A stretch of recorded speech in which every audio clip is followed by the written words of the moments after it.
Hi everyone, welcome to Let's Talk, Black Women Exploring Journeys in Mental Health. I'm Sierra Hall, and I'm honored to be your host for today. And I'm here with Ebony Simpson, co-executive director of the Lower East Side Girls Club, a partner of the Kate Spade New York Foundation. Welcome, Ebony. Thank you, Sierra. I'm so happy to be here. And I'm so grateful to have you here hosting with me today, Ebony. And to everyone who joined us for the first installment of Let's Talk, welcome back.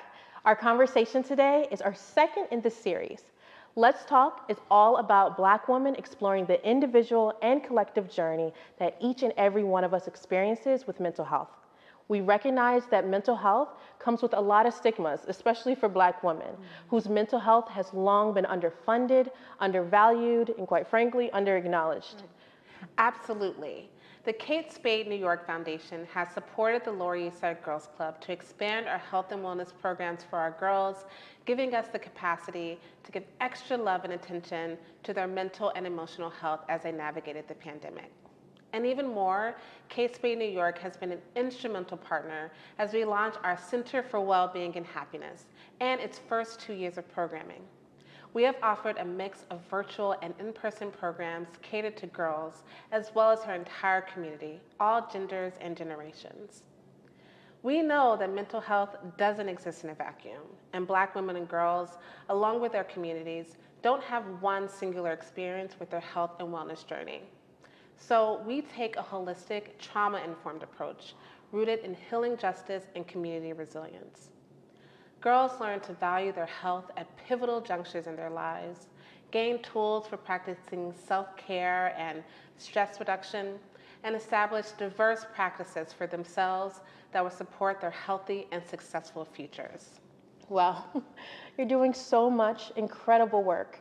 And it is so true that these experiences don't exist in a vacuum. And it's so important to talk about caring for your mental and physical health and provide the tools to do so from a young age. So thank you so much to you and the whole team at the Lower East Side Girls Club for your partnership. Thank you so much. We're so thrilled to be here and be a part of this conversation. And to all of you at home, you're an important piece of this conversation too. And we want to hear from you in the chat, in the box to the right of your screen. And you'll see some of our incredible speakers are with us live in the chat today, so say hi. Additionally, there are representatives from the crisis text line here for you as well, monitoring the chat and ready to talk with you and answer your mental health questions. We hope you'll leave today with valuable resources and strategies to navigate family, boundaries, and everything in between, and a sisterhood to share your journey with. Now, we understand that these conversations can be tough, and you may want to opt out. So you will see content warnings on screen at the start of a few of our sessions today. If you need mental health support at any time, you can always text KS Helps to 741-741 to connect with Crisis Text Line in the US. So take a minute right now to share this link, katespade.hercampus.com, with your bestie, sisters, cousins, mothers, and aunts, and tell them to join us right now and let them know that this is the conversation that they've been waiting for.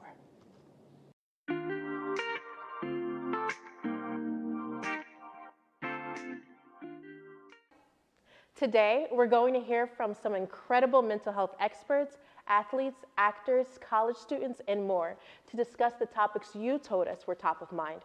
Plus, you'll hear from peers and special guests about their own journeys.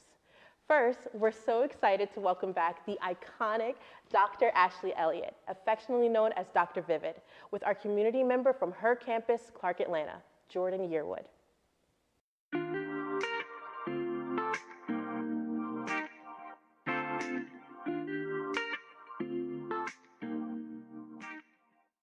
Well, hello. I am Dr. Ashley Elliott, affectionately known as Dr. Vivid. My pronouns are she, her, and hers. I am a doctor of clinical psychology, a motivational speaker, and of course, a mental health advocate. I am so excited to be here for the second installment of Let's Talk. So last time, I talked with you all about burnout, protecting your peace, and a little bit about boundaries.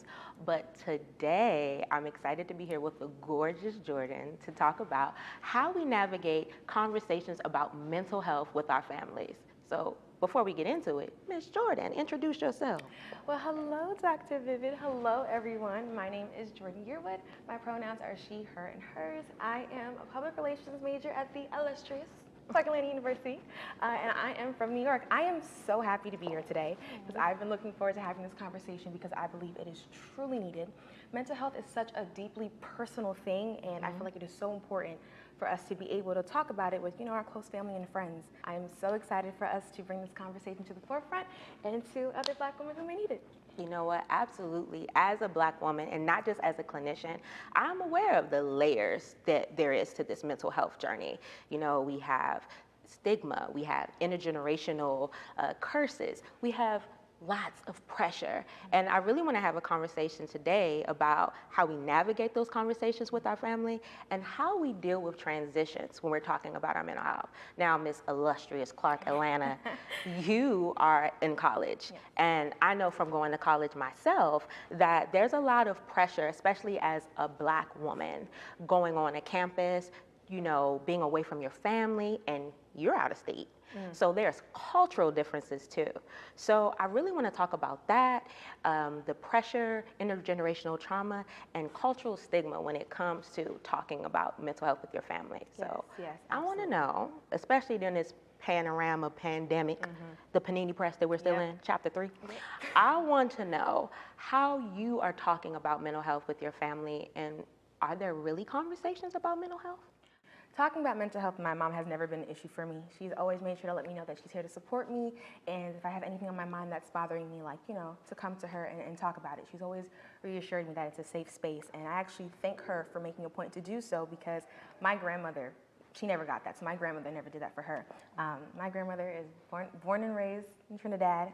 She's the oldest of 9, so crying and sulking and, having mental health issues is never, that wasn't a thing. She was taught to, suck it up, sleep it under the rug, and keep pushing. And because she was like that and was raised like that, that's how she was with my mother. So, and I believe that prevented my mom from being comfortable enough to, share how she feels and her feelings with her loved ones and ask for help. So I would say my mom and I have that relationship, talk about mental health, and it's a free space for us.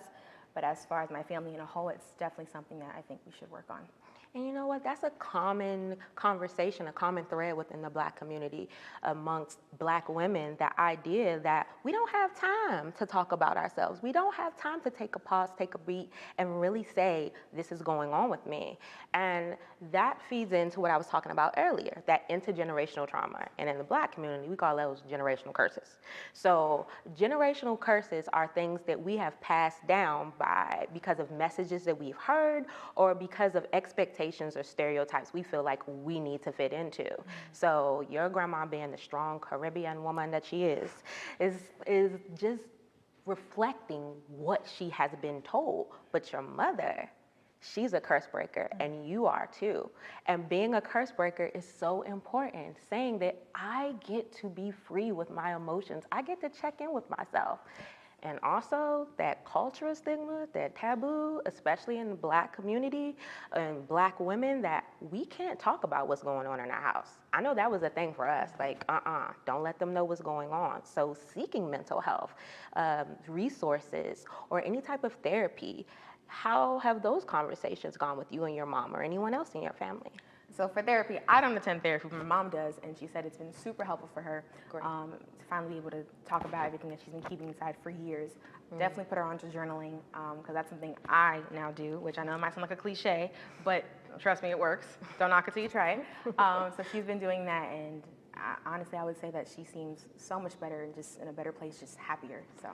We love it, and that's the step to breaking those curses. You see how lighter it is to be released from that bondage of thinking that you don't have to release, you don't have to express.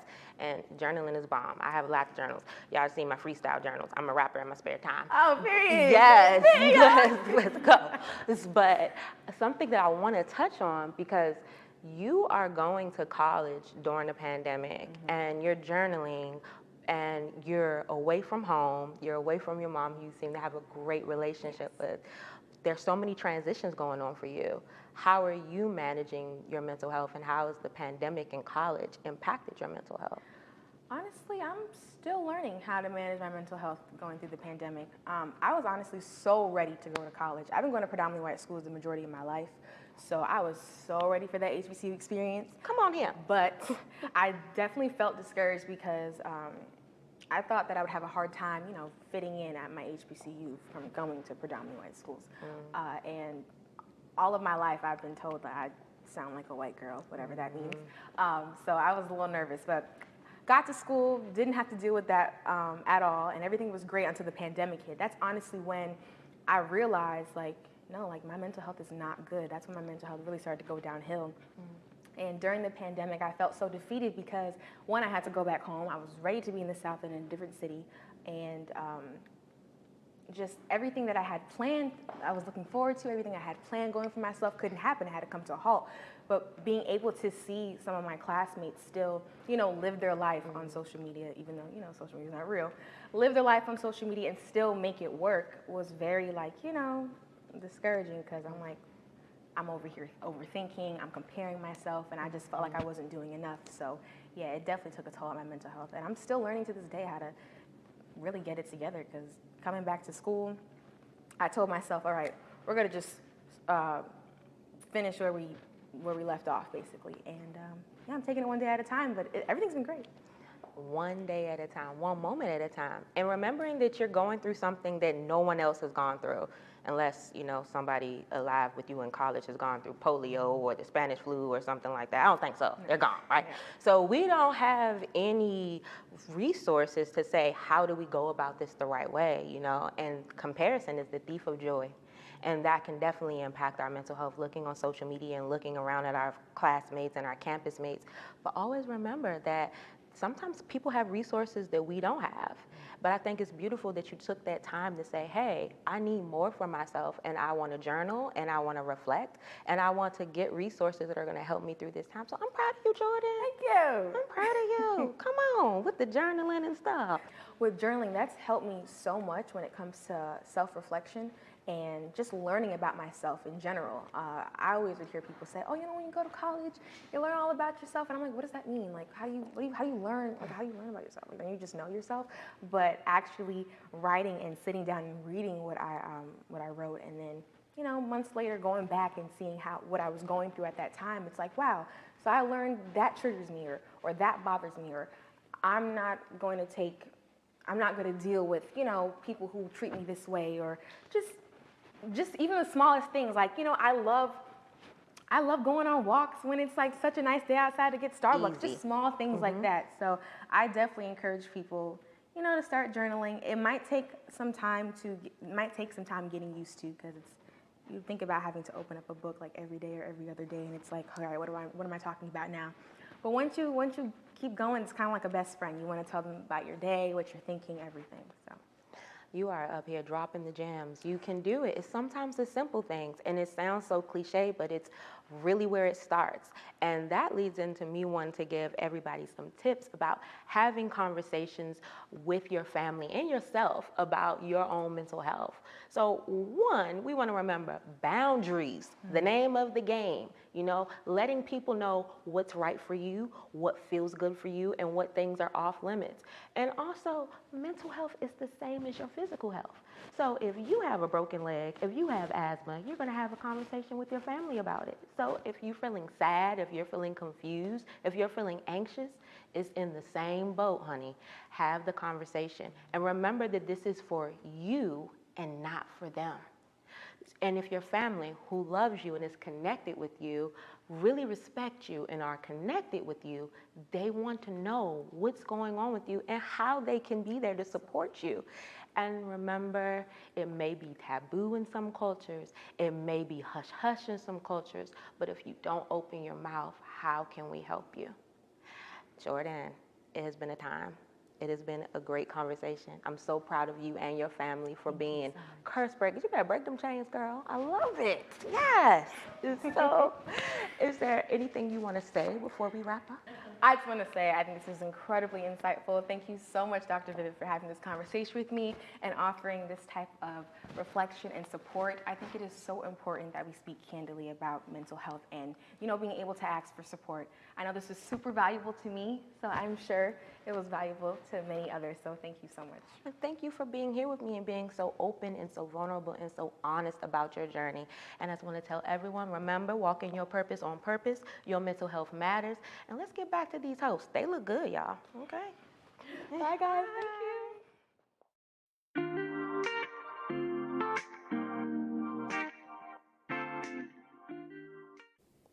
Thank you so much, Dr. Vivid and Jordan. Next up, we have a very special fireside chat with some major personalities and multi-hyphenates for you to fangirl over. Please join me in welcoming Nia Sue and her mom, Dr. Holly.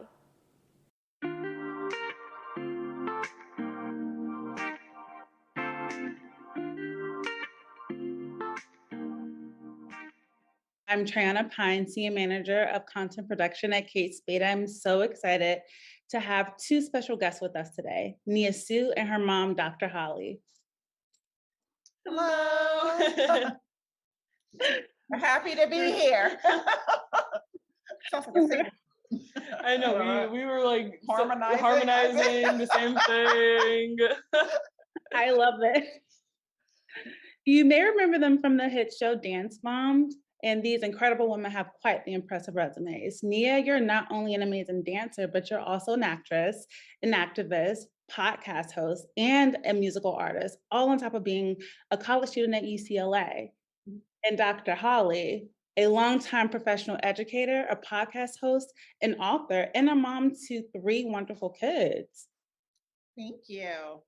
Yep. Being a mom is my proudest accomplishment, but yes. I love that.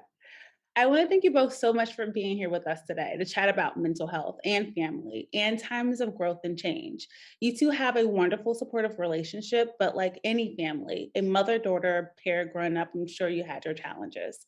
So today I would love to hear from you both reflecting on these big life changes you've gone through together. Wonderful. Thank you for having us. Happy to share our stories. For sure. And I can't wait to hear it. So to jump right into it, what are some of the big transitions and periods of growth you've been through, like leaving dance or going to college? What has your mental health journey looked like alongside of that? Well, I would say literally just through life, you go through, different battles. Dance Moms ended and I stopped dancing for a little bit. I think it was like a little over a year or something. And I was like, you know what? Like, dance isn't for me. It was kind of just tainted, that love for dance. Like I lost that love for dance. I wasn't motivated to do it. I just felt like I wasn't good enough or it was going to really benefit me. And I actually had a conversation with my mom and my mentors, Chloe and Maud Arnold. And they told me, they were like, look, Nia, like, you don't have to be a professional dancer, but dance has gotten you this far and you have a talent and you shouldn't just give it up. And they kind of just reinforced that dance is important and it's part of my life and I was born to do it. And if it makes me happy, I should do it and not for anybody else. So that was a moment where I was like, you know what, like, you're right. And then I started taking dance classes again, just for myself though. Like I wouldn't record them. I wouldn't like post it online. I would just go into dance classes. I would have privates. I'd go into classes home in Pittsburgh and just train for fun with no pressure. And it took a lot of, and it did take a lot of pressure off of me as well. And then I actually learned to love dance again. And now I'm, at UCLA, I'm on a dance team there, like a student-led dance team. And it's a lot of fun. We have performances and I still keep up with my dancing, which is really amazing. Even though I don't necessarily want to be a professional dancer, it's still going to benefit me, whether it's acting or music or just life skills in general. It still helps with that. I absolutely love that. I really think it's important to like do your hobbies and that keeps you grounded and helps you feel motivated in the things you do in life. Like even if you don't want to be professional, it's something great about staying into that. Your mentors and your mom, you guys are you're great to have all of those people around you. Thank you. I have a great support system, you know. Without the people around me, I would not be able to do what I'm doing right now without, you know, really great family members, really great friends, and just people who I look up to. Like I would not be able to do it without them, especially this one, especially my mom. I could not do anything without her. You're so sweet. You know what? It's important, I think, having that open communication and being able to say you need help when you need help and not being afraid of that and being receptive to listening to other people. And then for also for me, sometimes it's not so much that I have to help Mia solve something, but I just can be there to listen. Like that's my job is just to listen. And if she wants feedback or she wants me to help her problem solve, I'm there for it, but I don't have to fix it. And I think for Nia, what was really important in that moment was to take a beat.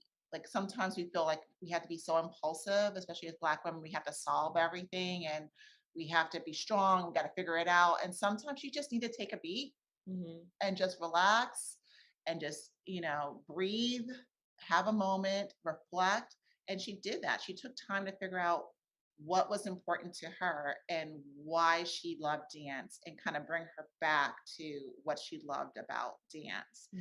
And instead of being impulsive, like, I'm quitting and I'm leaving and that's it, she just took a moment to really think about herself and reflect, and that was really critical. And now look where she is Hmm. today, and which is so great that she's dancing again, and it's part of who she is and it's part of her identity, but it's not her only identity. I Yeah. think she kind of had to figure that out for herself and allowing herself to have the freedom to do that, which was beautiful. Yeah, and I was also gonna say, and like even nowadays with just being in school and living by myself, even sometimes it can get very overwhelming, and I'll Hmm. have several things on my plate, and not knowing what to do first or what's most important, what I need, like you know, just hectic, and I can get really worked up and stressed, and um, and I'll call my mom and be like, look, I'm really stressed, like basically like mental breakdown and but she's always there to like help calm me down,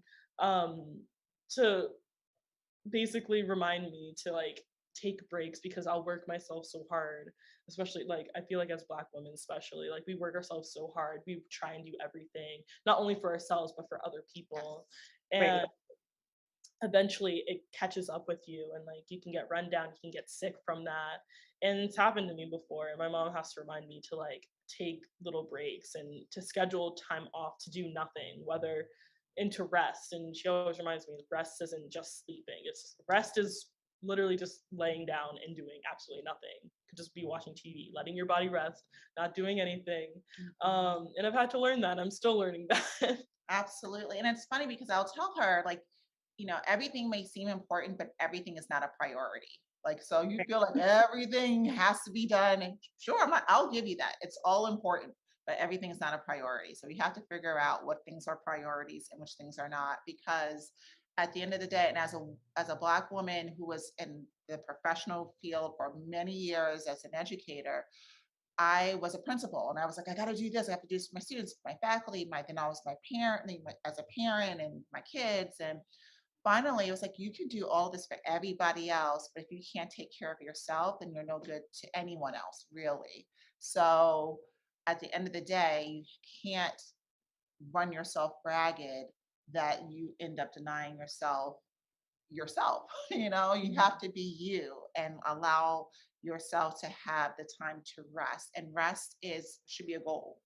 It's not anything frivolous, it's a necessity.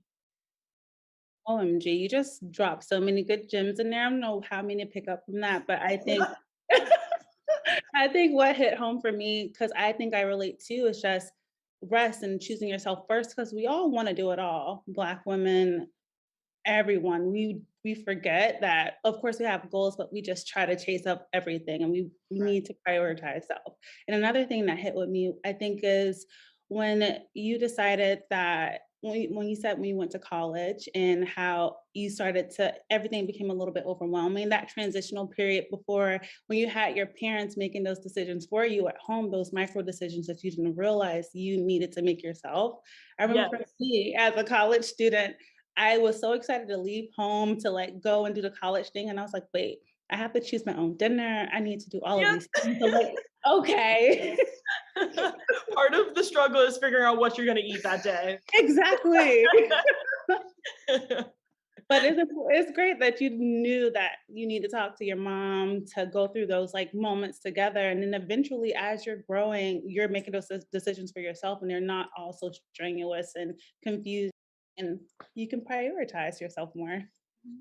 Absolutely.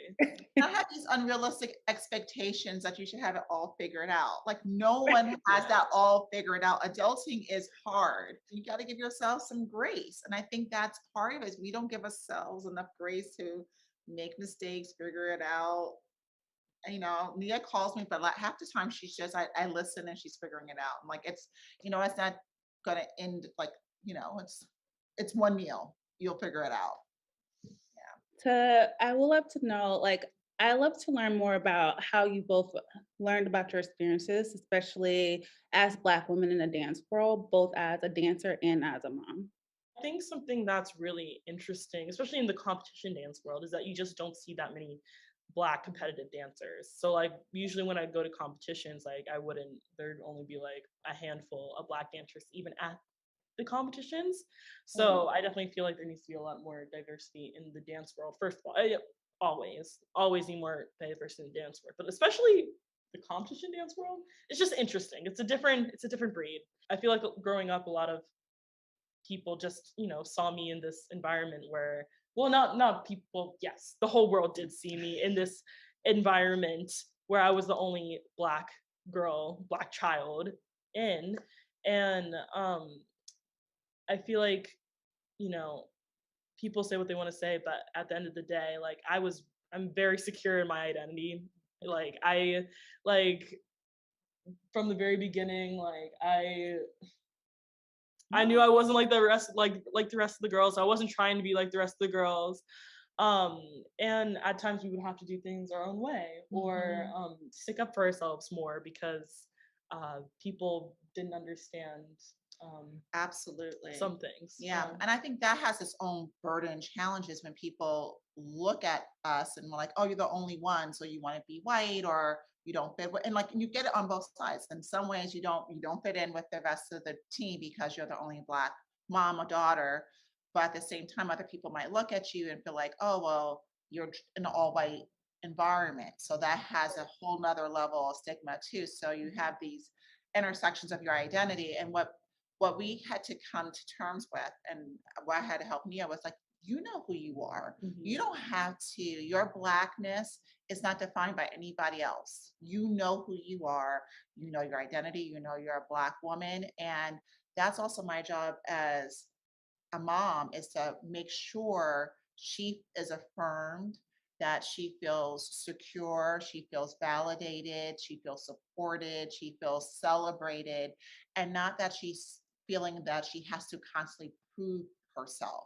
Like you are worthy just because you are worthy. You are a gift. You are the only Nia Sue that exists in the world that's like you.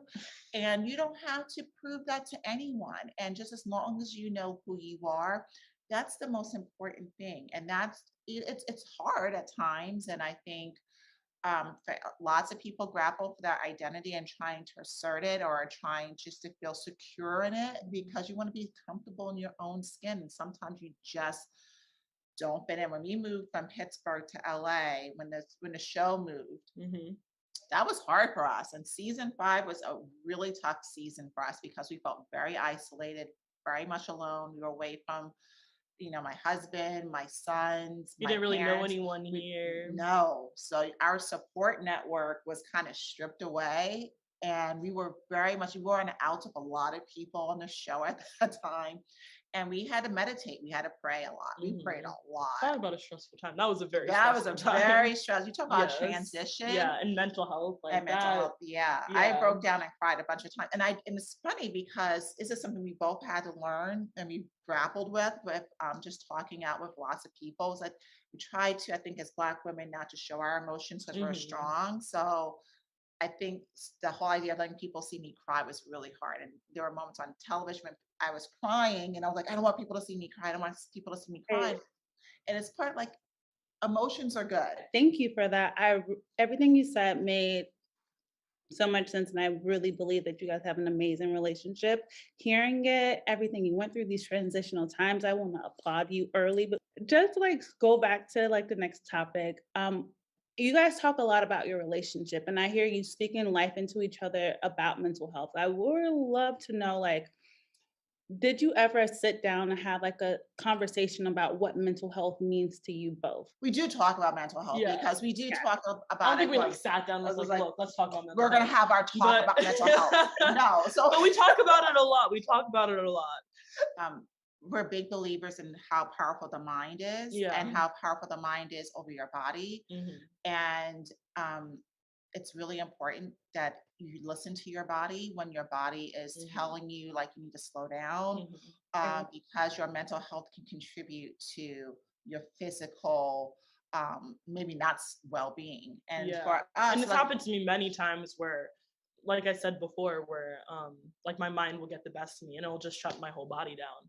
And especially as a Black woman, you know, we've talked about it. You don't want people to see you struggle or fail, or you're always trying to prove that you belong, you know, in that place, you know, no matter what it is, whether it's like a job, whether it's in school, you're always like trying to prove your place. It feels like and work twice as hard. And work twice as hard. That's honestly the biggest thing, you know, still working twice as hard sometimes and still not getting, you know, half of, you know, it's just like sometimes working so hard and then still not seeing the same results, you know, which is weird to say that still in 2022, you wouldn't think like that would still be a thing, but no, it is. And although it's, you know, we've made strides, it's still, you know, it still definitely is a thing that I feel like women, Black women can relate to. I would agree. And I think that, you know, it's one of those things I told Nia when she was little, like you have to be twice as good. And I was like, I wish I didn't have to say that as a mom. And maybe that's the wrong thing to say because that's an extra added burden, but it's a reality and fact of life. I didn't make the rules of society. I wish I could change them, but it's just a fact of life. And so when you have that by itself and you're starting at the race at the starting point and you just have to be twice good, it is exhausting. It is so exhausting. And I feel like if I didn't prepare her for that, then I'm doing her a disservice as a mother because it's a reality and it's a fact of life. And so, but it also has like the weight of the world on you. And that is very tiring too. And I'm so happy you instilled that in me though, because I feel like now, like, you just know. But I like Nia said, that what has gone through, I look at her and I'm like, okay, job well done. I'm happy. I'm happy for you both. You guys are so amazing. Nia and Dr. Holly, thank you so much for sitting with me today. I'm so grateful for the opportunity to speak with you and for you both sharing with us today in such a vulnerable and honest way.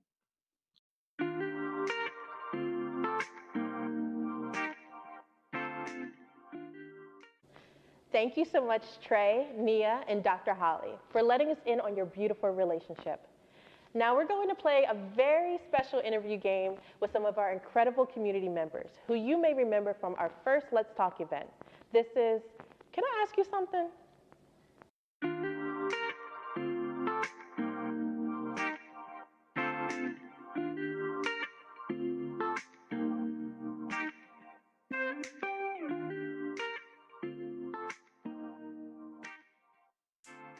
I think that although currently we're progressing in the Black community when it comes to talking about mental health, but I think there's still some like fear behind it. People don't want to see a therapist. They don't believe in taking care of their mental health. I think it's something to be shameful of or something that should be discussed just behind closed doors. It's very much so taboo. It's not something that's well spoken about. So I definitely believe there's a lot of work that needs to be done. There's so much stigma around the mental health conversation in the Black community because our ancestors, our grandparents, our great-grandparents, they didn't have the luxury of being able to check in on their mental health. So as millennials, as Gen Zers, this is really something we have to take advantage of because we're our ancestors' wildest dreams when it comes down to taking care of ourselves. They didn't have that opportunity, so we can be the change that they wanted to be.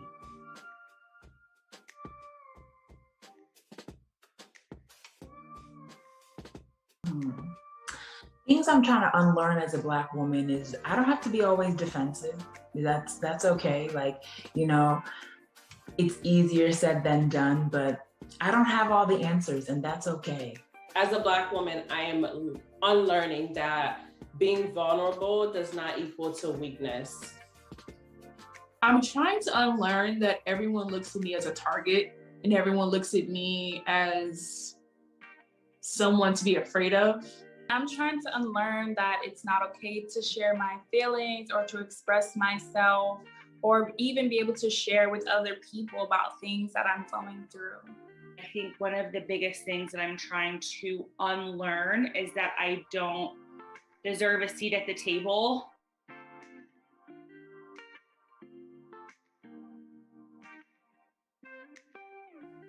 I want to let go of my insecurities when it comes to my mental health and who I used to be. And I want to hold on to my personality and who I am internally. Something that I want to hold on to is that Black women are different and it's okay to be different.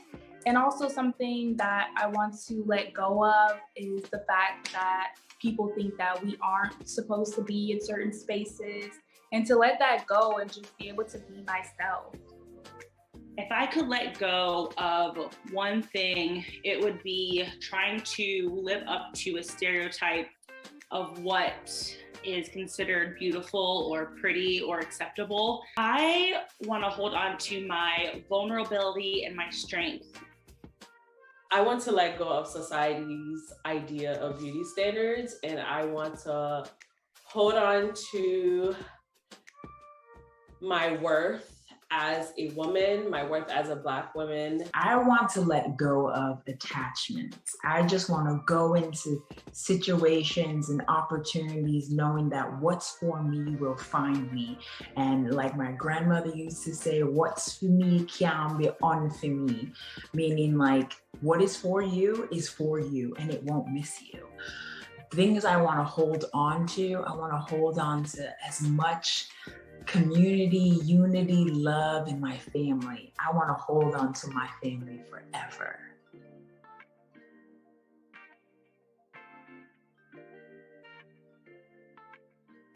Wow, ladies, thank you so much for your incredible perspective. I had complete chills. Next, we have Dr. Ebony Butler alongside community member Jada Cook.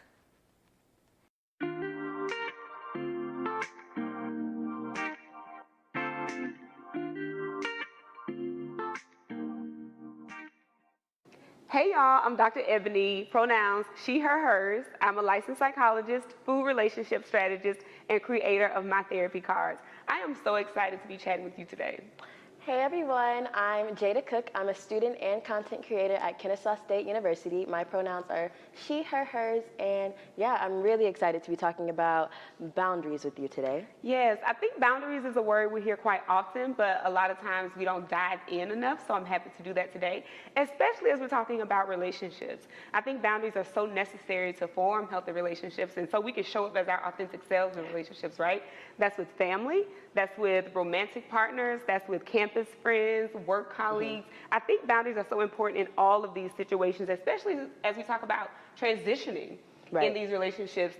As we grow with people in our relationships, we move to different levels. And talking about what those boundaries may look like at each of those levels, I think is so important. No, boundaries are super, super important. I feel like they're not only important to set, but to follow. And I feel like boundaries is also a really big word that's going around right now, but not many people know exactly how to go about setting those boundaries. So, Dr. Ebony, what advice would you give to anyone that's just trying to figure out where to start when it comes to setting a boundary? Absolutely. And one of the things I like to do if you've ever interacted with me is let's get on the same page with defining. First of all, boundaries are your limits, right? Boundaries are those things that help you figure out what your limits are in context to another person, right? So once we know what our limits are, once we understand what they are, we can determine what that relationship is going to look like. So for people who are trying to set healthy boundaries, I would say let's start with the thing that you feel like makes you comfortable. Okay. What in relationships make you comfortable? What makes you feel seen? What makes you feel heard? What things make you feel vulnerable? What things make you feel okay being vulnerable, right? So if we're talking about campus friends, we're talking about roommates, for example, right? We all have had that experience with roommates, right? Crazy experiences, yeah. So we could talk about, hey, this is my stuff. I would prefer that you ask me before borrowing my shirt, or I would prefer that you ask me before borrowing my food or cooking my food, that kind of thing. And so we're talking about what helps me to feel good and safe in this space. So I would tell people to start with that. Start with what makes you feel safe. Start with what makes you feel seen and comfortable. I feel like when you put it in that perspective, it's definitely a lot easier to follow. I can think of so many situations in which I either set boundaries really, really well, but felt guilty about it just due to how someone else would respond to it, or I could set a boundary and feel perfectly, seen or heard. And there are lots of situations in college, specifically with people that I was friends with. I moved away from my college town, and I could just tell that a lot of my relationships at the time were starting to change. And at the time, I felt as though I wanted people to understand, what I was going through, the transition that I was experiencing in my life, and I would get so frustrated when I felt like my friends just weren't hearing me or weren't seeing me or it felt like they didn't care to understand, my transition period. But then I had to set a boundary not only within myself, but with also the friends that I had. I had to tell myself, like, Jada, just because you're going through, this transition doesn't mean that somebody else is supposed to be going through it at the exact same time as you. And then also with my friends, I just started to, want a lot more out of my platonic friendships with people. And once I felt like I weren't receiving those things, and I just had to take a step back, reassess, and then go from there. I think you bring up such a great point. That is, boundaries are for us, right? We have to know what boundaries are. We can't always expect people to jump on board with our boundaries or even understand our boundaries. They won't. So boundaries are for us. Boundaries are signals to us about what helps us to show up as the people we want to be in relationships. So when you talk about moving away, when you talk about things changing and friendships changing, that is so common, and that transition in life is so common. The thing that I think makes us feel guilty is this idea and expectation that relationships stay the same. They don't. And they don't. And they grow because we grow. And as we grow and as we dive into and navigate through our complexities, the relationship will do the same. And so boundaries then have to fit that level of complexity, right? So sometimes friendships can't go there. Sometimes those same people who were once there can't be there, and you have to know within yourself, in order to combat that guilt, does this make me feel safe? Does this make me feel comfortable? And we can always negotiate what those boundaries look like from context to context. They don't always have to be the same, and we don't have to be married to them. No. And we can shift. That's the beauty of it. I love it. So I do have a question for you.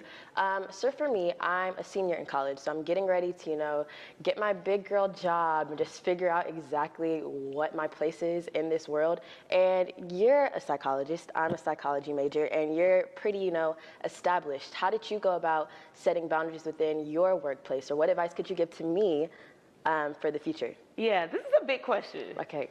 This is a big question, and I love it because I think that we see people on the other side and we see established people, but the road is not always linear.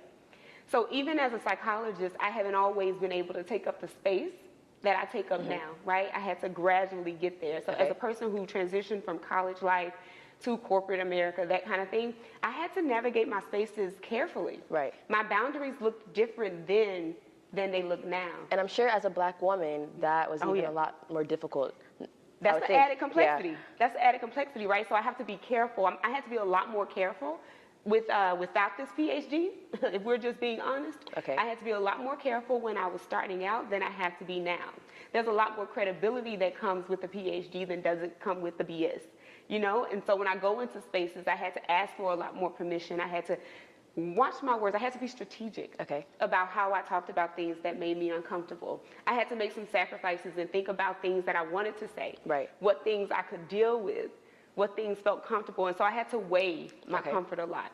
As I progressed and as I gained more credibility and more respect in my field, people were a lot more apt to give me the space that I was asking for.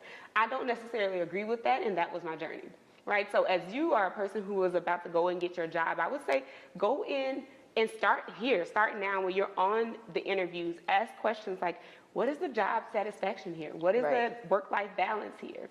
What things make people feel like they're seen here? And what ways are you making your employees or your colleagues feel seen? We can establish boundaries that way. We don't always have to say no. That is not always what a boundary sounds like, you know?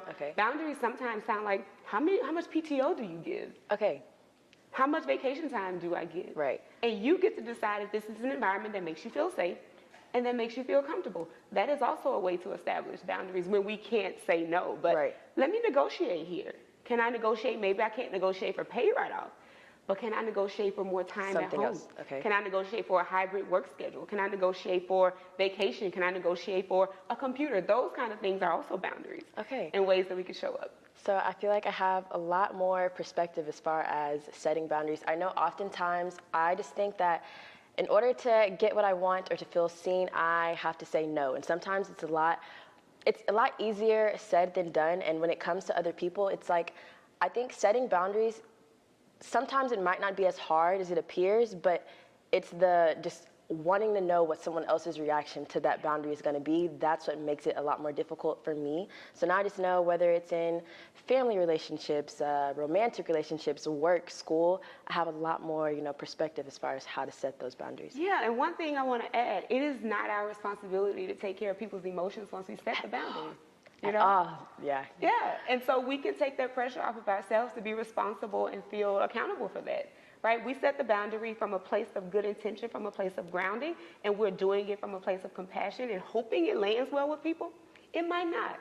And it's not your responsibility to take care of that. So thank you for that. I feel like with your 2 cents, I have a lot more perspective as to how to, go about the boundaries that I want to set, but to also not carry the guilt of my own boundaries. I always say that I'm not responsible for how someone else reacts to the boundaries that I set, and that's just something that I have to continue to realize as I grow, as I navigate and, transition through life. So I have a lot more understanding as far as boundaries. Yes. And I want to just reiterate some things here today, right? That we can start small. You can start small. A lot of people think when you're setting boundaries, they have to start at the highest place. But we want to see you win. We want to have confidence in ourselves, and the ways that we do that and to kind of signal to ourselves that we can do this is to start small. Take the lowest hanging fruit. Maybe you set a boundary around lunch today. Maybe you set a boundary around choosing the place for dinner. That's a low stakes situation.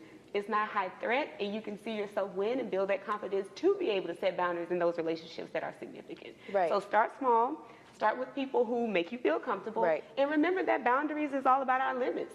What makes us feel comfortable and safe in a space? And something that I just thought about, I feel like with people that are struggling, it's a lot easier to, like you said, to start with situations that make you feel comfortable. For example, family.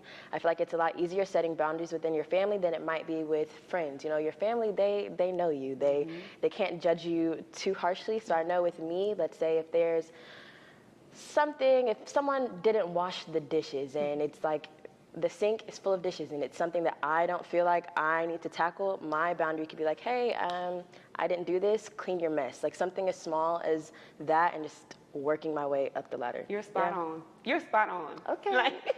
You got it.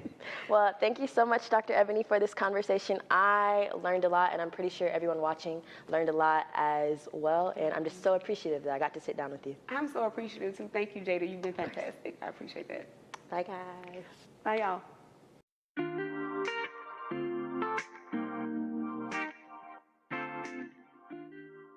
Wow, Dr. Ebony, Jada, thank you so much for that conversation.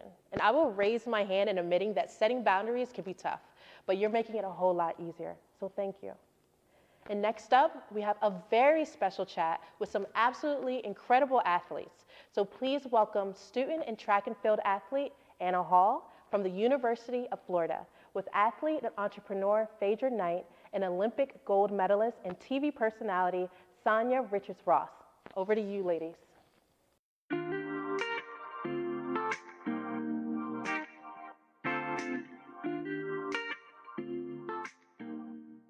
Hello, I'm Anna Hall, and my pronouns are she, her.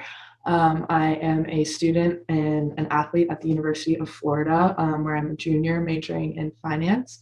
And I also compete in the heptathlon and the open high jump. I'm really honored to be here today with two absolute legends, Phaedra Knight, who's an athlete and entrepreneur, and Olympic gold medalist and TV personality, Sonia Richards-Ross. So I'll let them introduce themselves. Hello, as Anna mentioned, my name is Phaedra Knight, and I had a very fortunate career in rugby, 18 years with the US team. I was able to play in 3 Rugby World Cups, and at the conclusion of my career was inducted into the World Rugby Hall of Fame, followed by the USA Rugby Hall of Fame. Upon my, 2 years of being in retirement, I decided I had much more to give in sport. And I decided to come out of retirement and train for mixed martial arts as a 40-plus-year-old, which is insane.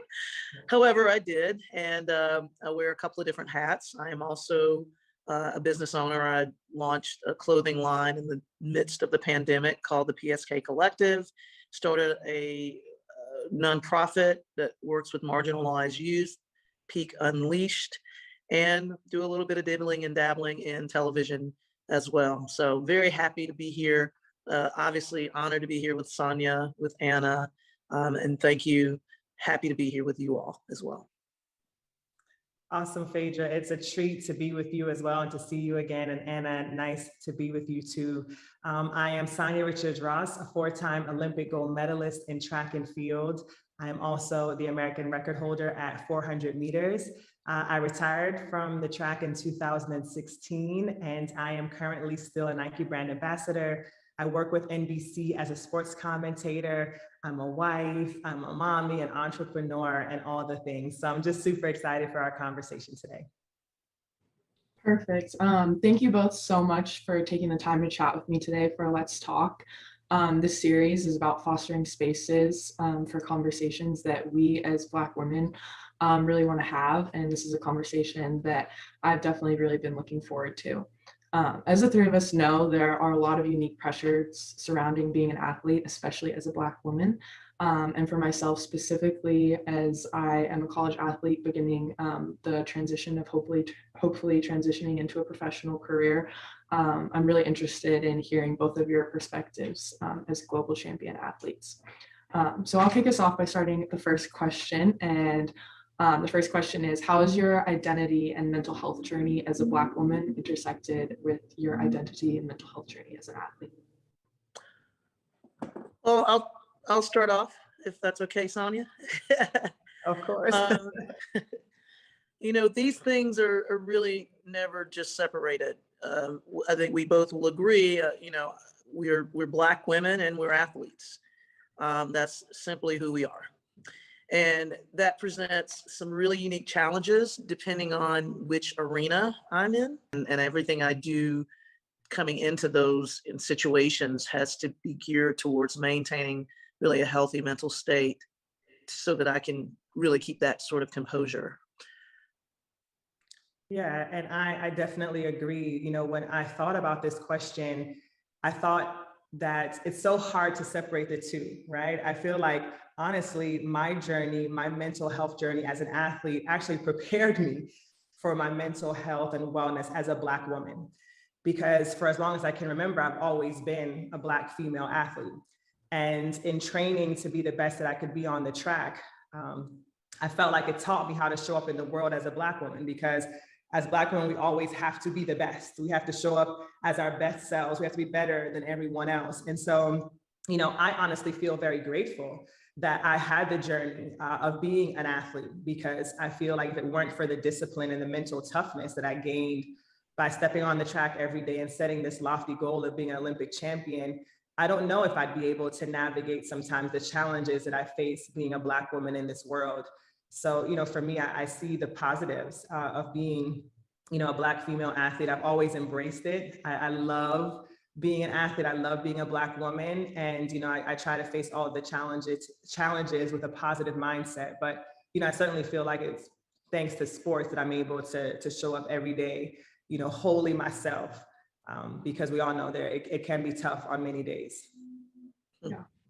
Thank you both so much for sharing that. I definitely can relate, and I feel like I've noticed myself even in the classroom sometimes feeling like I have to prove to people that I'm not just here to do track, that I am smart too, and I have goals in that area as well, instead of being seen as single faceted. So yeah, thank you.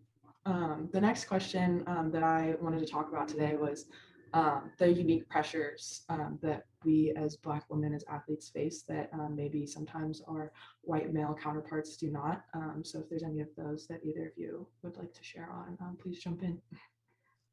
Yeah, I think there are a lot of pressures that especially Black female athletes face that especially white males don't. And even, to a lesser degree, Black male athletes. My husband was an NFL player, so he was in the NFL competing simultaneously when I was on the track competing. And so I was able to see a lot of, the differences at times that we face. But I think, specifically for Black women is you have to be great and, right? It's not enough to just run fast and break an American record, break a world record, win an Olympic medal. You have to be articulate. You got to be beautiful. You have to be all of these other things to just get a small piece of the pie that I feel that our male counterparts, like as long as they're sinking the shots or, getting the medals, it seems like those opportunities are unlocked quicker and more freely to them. And so, I think that's the big challenge is that even, when you're told just go out there and be great, go out there and win the medal, it's not enough. You have to be the next thing, the next thing, the next thing. It's like they're always moving the cheese for Black women to be able to get what they deserve based on the work that they have put in. What do you think, Phaedra? I absolutely agree with you, and it makes me think about just my time and career in rugby. I was often labeled as angry. And it happened a lot on the rugby pitch when I would so intensely tackle opponents. My pure aggression and athleticism was revered, in the men's game as a marvel, but a point of criticism, not only with referees, but, with other players. But over time, I've developed this thick skin, and I'm just so set in my own ways, right? I'm not going to be told no. I'm going to play within the rules, but I'm also going to push those boundaries as much as possible. And I think that, after repetitions of doing this over and over again, you just develop a harder exterior and a deeper drive to just keep doing it. And so that's been my experience. And again, mentally, I just allowed it to help me just push through, become stronger, become more resilient within it, and see the benefits. It will come, right? You will see the good worth of your actions, but you just got to see it through those hard times. It's really important. Yeah. May I also add something, Anna? I was also thinking with this question too, that there's always this pressure to when you're a Black woman, that you're almost representing the race, right? Like you get this opportunity and this pressure that you have to be great, you have to be perfect, because you're acutely aware that if you fumble, no pun intended here, Phaedra, with rugby, but if you fumble this opportunity, the next person might not get the same opportunity. And I think that that's also a pressure too, that, our male counterparts, and especially, white men, I don't think they feel it as deeply as we do. When I went to the University of Texas and I'm representing my family and Jamaica and all of these things, I'm like, hey, I want to be great. So the next time they recruit a Jamaican track and field athlete, they hope that, I hope that they'll leave the door open for somebody else. And I think that's a pressure too, that I've always felt. That I want to make sure that, I leave the door open, I make it a good experience, I leave a good mark, so the next person will have an opportunity to do the same thing. And that also feels very heavy at times when you feel like you're representing a whole race of people. And it shouldn't feel like that. It should feel like you're given the opportunity to make mistakes or to, to show up and not feel like, okay, if I mess this up, it might mess it up for other people. Wow. Thank you guys so much both for that advice. And you can definitely know that both of you have definitely been trailblazers, especially in track and field.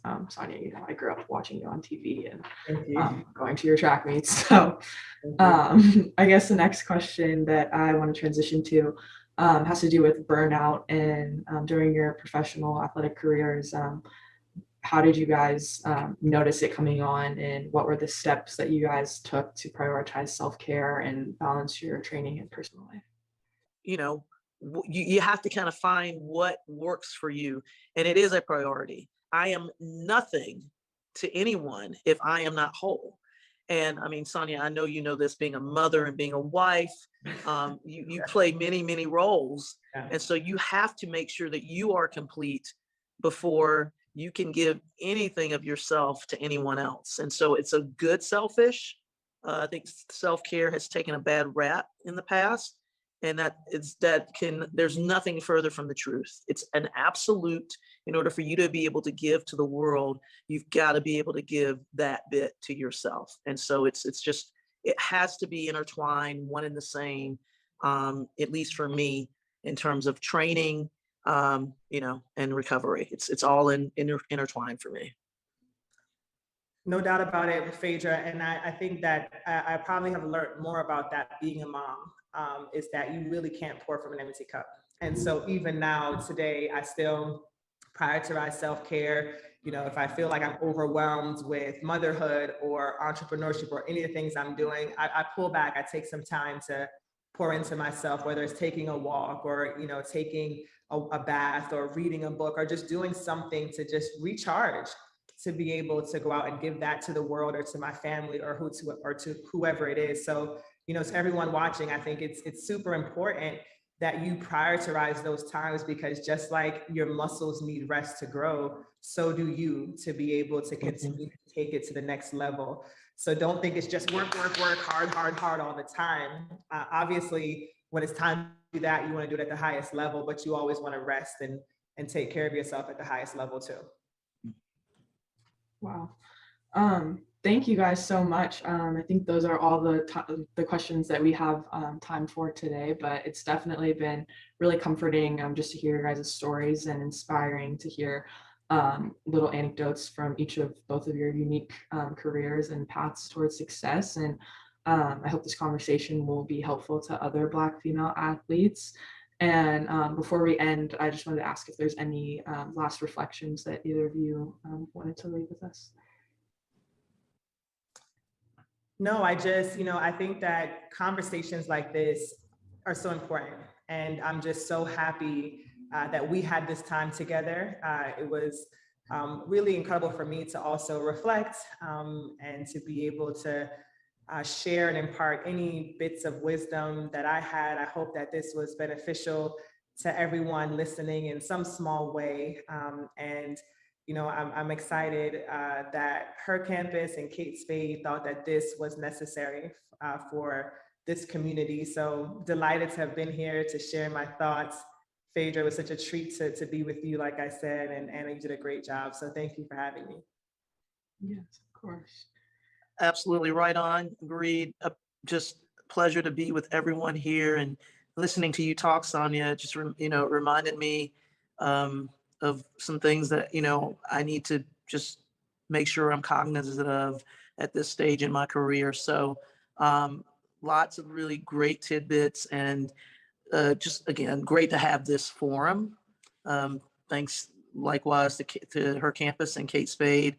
To be able to have this conversation. We don't talk about this stuff enough. So it's a real treat and honor to be able to explore these things with you. Yeah. So thank you, Anna. Thank you, Sonia. Yeah, thank you guys again, both Phaedra and Sonia, for joining us. We're so grateful to have you be a part of this really important conversation for Let's Talk. So thank you and goodbye.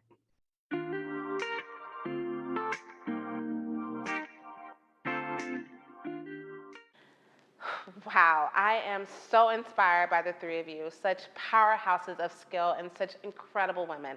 Thank you so much for being here and for sharing all of your knowledge. Now we're going to bring it back to our group of community members for another round of, can I ask you something?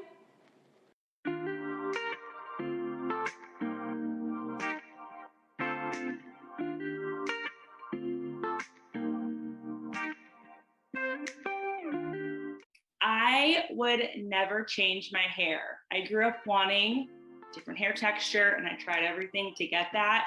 And now that I've embraced my hair, I love it so much, and I hope other men can embrace their hair as well. Oh, I would never change being a lover. I think Black women, we always feel like everyone deserves a chance. Everyone deserves to be represented.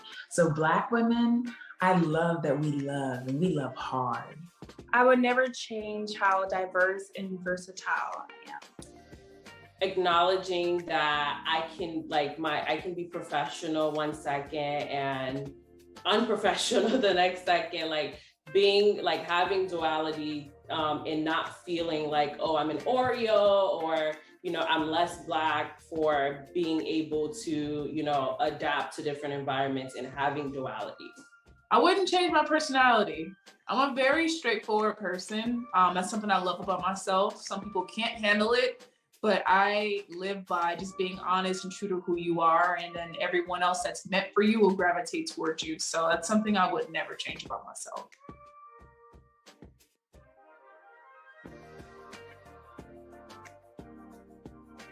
Ooh, I remember when I first saw Alicia Keys playing the piano with her braids, and I told my mom, I was like, Mommy, I gotta go to the beauty salon and get those braids. In 2020, I had the opportunity of being on billboards and commercials across the US. So it was very inspirational, to say the least. I would definitely say Michelle Obama, for sure. That's the first thing that comes to mind. The first time I ever really saw myself represented was when I was in college, and I saw different Black women be able to try different things and not be judged for it. Just a few years ago, I was on social media scrolling through, and I saw this girl in workout clothes. Her body size, her body type seemed normal to me. It felt soft but strong, curvy, and just something that felt healthy and something that I could relate to. And I remember thinking, I haven't seen that in a fitness related ad ever.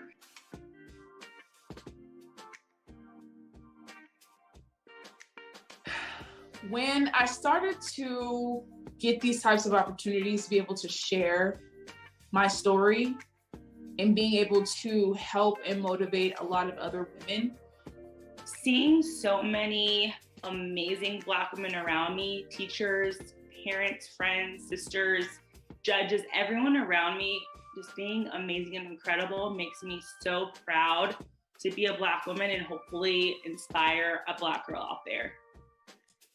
Seeing other Black women getting awards and being recognized in certain spaces makes me feel proud to be a Black woman. I'm proud to be a Black woman because I came from a Black woman who came from a Black woman who was also proud of being Black women. Our sisterhood, sisterhood within the Black community, definitely is one of the things that I'm proud of.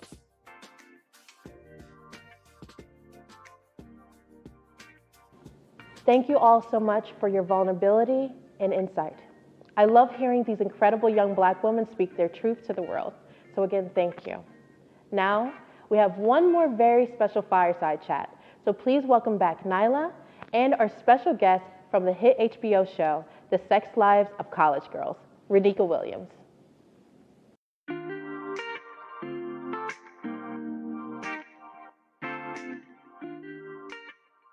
Hello, everyone. Today, I'm sitting down with a special guest. You may know her from The Sex Lives of College Girls on HBO Max, Renika Williams. Welcome. I am super excited to have you here today for a chance to sit down and have a little chat. Hey, Nyla. I'm so excited to talk to you. I'm Renika. She, her, hers are my pronouns, and I'm really excited for this talk. I'm a Scorpio, by the way. I like to lead with that so people can know the energy that I'm bringing. I love that. Hi, I'm Nyla. I'm a Pisces, since we're given our zodiac. Pronouns are she, her, hers, and I'm a travel influencer and content creator. I love encouraging people to live their life to the fullest. And today I'm just really want to start out with saying how important it is, I think, that we have this chat about mental health, especially as Black women. There's so much nuance to our experience, especially in times of transition or change. You know, we're graduating from college, we're starting our new lives in a new city, a new job. And during those times, our mental health, the way we talk about it, the way we care about it, starts to become really apparent. I would love to really start this out by getting a big picture of what your personal experience has been with your mental health journey. My mental health journey, big picture, it went from being basically non-existent to being one of the top 5 most important aspects of my life. Like in recent years, it has become absolutely a priority for me. Because in college, like I didn't even have the tools to even identify the things that I struggled with mentally. You know, I didn't grow up hearing about mental health or anything of that nature. So it was all really new to me. And it wasn't until I started going to therapy that I recognized the areas where I needed a little bit of help, you know? Yeah. Yes, I could definitely identify with that. I also kind of had the background of not knowing how important your mental health was, especially in college. I went to like an engineering school. You know, everyone's like going hard. We're not caring about anything but our grades. But eventually I started realizing just how important my mental health was. I remember it was like my second year in college. I wasn't sleeping. I was like, I need to start sleeping. I need to start prioritizing myself, prioritizing what makes me happy. And then once like you're good, then everything else will kind of fall into place. So I'm definitely with you on that. Yes, for sure. Yeah. And so I know that you've had a lot of experiences with like loss and grief as a part of your personal journey. What did that look like for you at first? And how did your experiences and your relationship with loss and grief change over time? Unfortunately, grief has definitely been a significant part of my journey. I lost one of my best friends unexpectedly, and almost immediately I said to myself, I need a therapist. Like, I mean, it was incredibly traumatic, and I knew I needed to talk to someone. I started going to therapy because I felt depressed for the first time, and it really scared me. Like I had heard about depression, like I had friends who talked about being depressed, but I had never experienced that for myself. And I was really afraid that I was in such a dark place. And honestly, that chapter changed my life. But believe it or not, it changed my life for the better.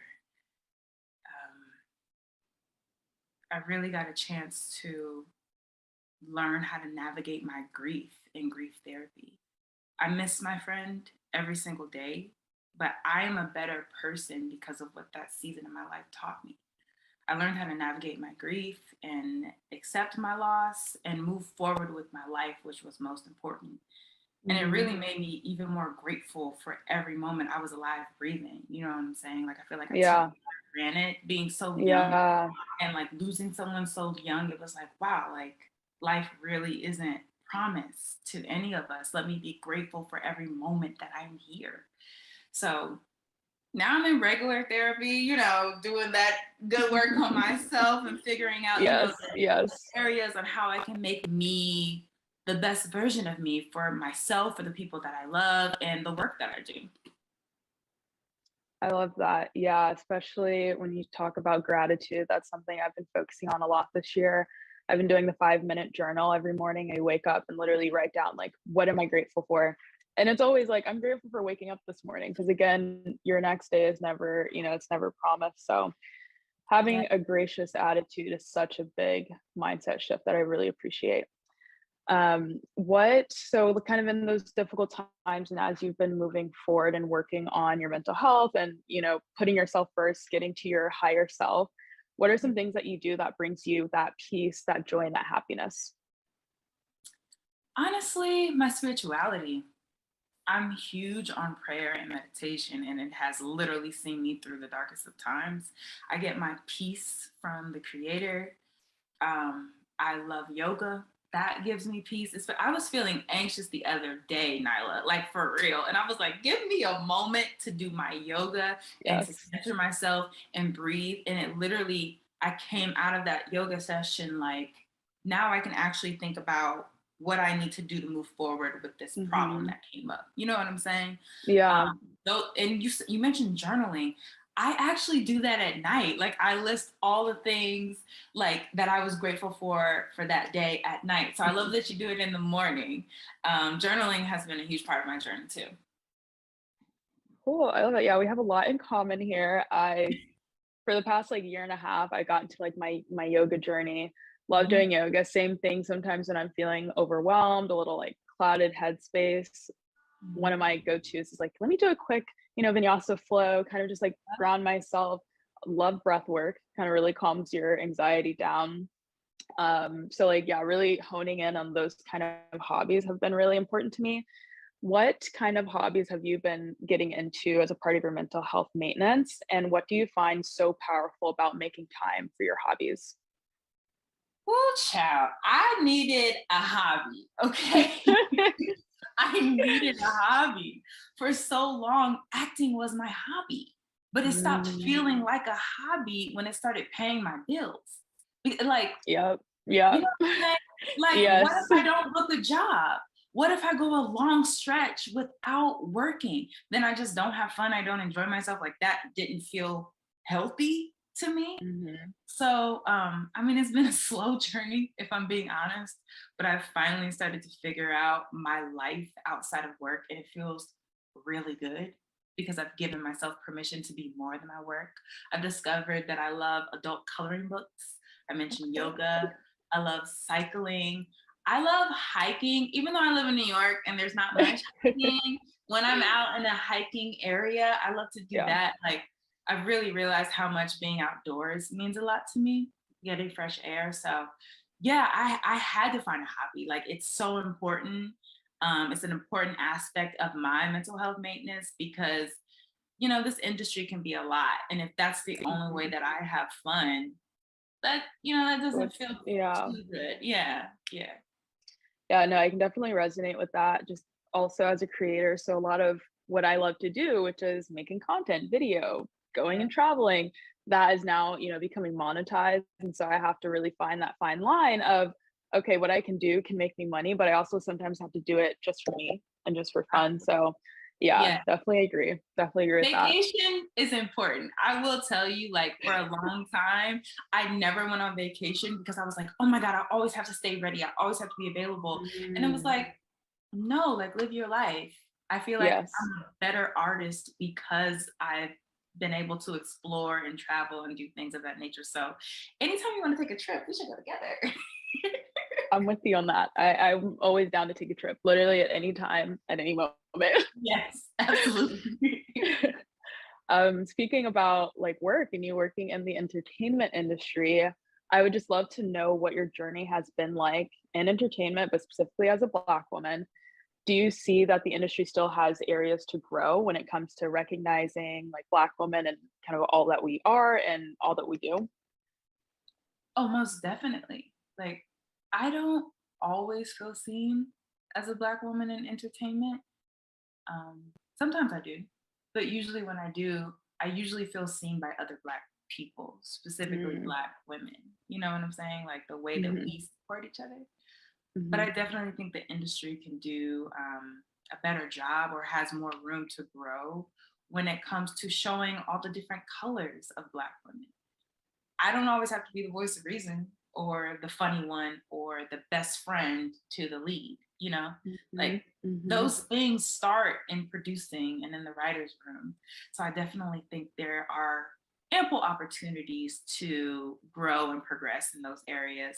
But I also love that we are doing that on our own. Like we're starting to show up for ourselves on our own and create our own content like you do, or show up like an Issa Rae or Shonda Rhimes and create those roles for ourselves. And that's what excites me, that we are like, I'm gonna write this for myself, so I love that. Yeah, I love that. Yes, loving all of the people that you just mentioned. I do think that we're doing a great job of breaking barriers and like breaking ceilings within the industry. So that is super exciting. I'm also excited to watch you grow and thrive within your career. And Renika, I just want to thank you so much for coming here today and sharing all that you have. I admire all of your honesty and your vulnerability with speaking through your mental health journey, as well as just sharing, what you've been doing to make yourself the better you. Thank you. I appreciate that. Thank you for letting me share. I know grief and loss and all those things aren't easy to talk about, but this was really great. And I was happy to share my testimony with everyone here. So thank you so much. Awesome. Well, thank you, Renika. We are so grateful to have you here of this part of Let's Talk. And we'll see you guys next time. Bye. Bye.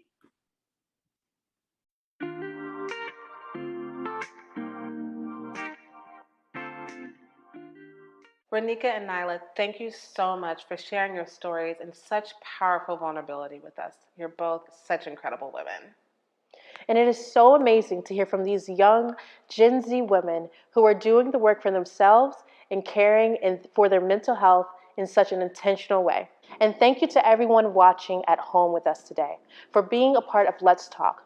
We are so grateful for you and to our experts and community members who spoke with us today. And we're so inspired by your stories, your perspectives, and your strength as you move through every change and chapter of your lives.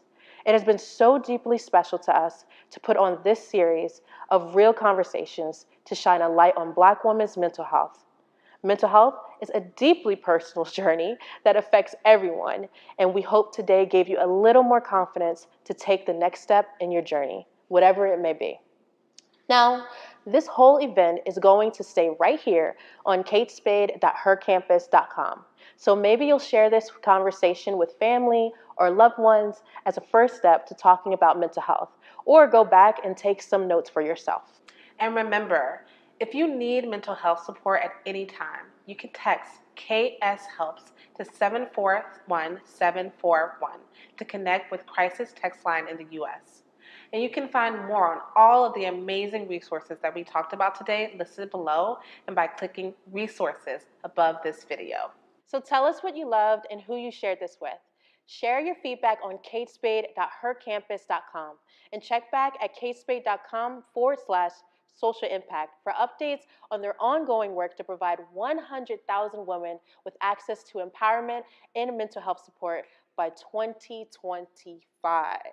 So, Ebony, how do you feel? I feel incredible. I feel so deeply moved Yes. and empowered by this conversation. I know we talk a lot about mental health for our own well-being, but we don't really talk about it as a form of empowerment, right? And when you're empowered, you can do anything. And we have to be able to protect our mental health in order to do that. And so I'm so grateful to have heard from these amazing experts and amazing folks doing the work for themselves. It was good, right? We did a good job. Yeah, and we did We kind of killed it. We kind of killed it. Okay, host, you really did it. And I followed your lead. Oh, thank you. So who's watching back home right now? Like who's watching you? So we have an entire little watch party going on. Yes. Girls Club in New York City in our planetarium. Hi, ladies. Missed you. I hope you enjoyed it. Yeah, and I have my two daughters back at home, Carmen and Valentina. Mommy loves you so, so, so much. And hopefully you're proud of me. And I know you don't really understand what's happening right now, but trust me, you're going to need it later on in life. Absolutely. And just thank you, everybody that joined us. We see you, we love you, and we hope to see you soon. And I love you. Can I get a little? Yeah, I love you. I love you, Black woman. Yes.